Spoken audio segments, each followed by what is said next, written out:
আল্লাহর এক বান্দা ছিল নামাজের সেজদায়।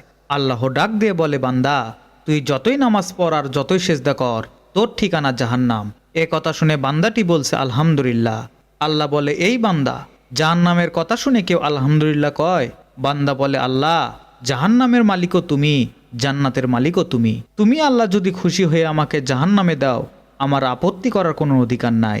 আল্লাহ বলতেছে, বান্দা জাহান্নামে গেলে তুই পুড়ে যাবি, তোর কষ্ট হবে। বান্দা বলে, আল্লাহ, কষ্ট শুধু আমার হবে না, তোমারও হবে।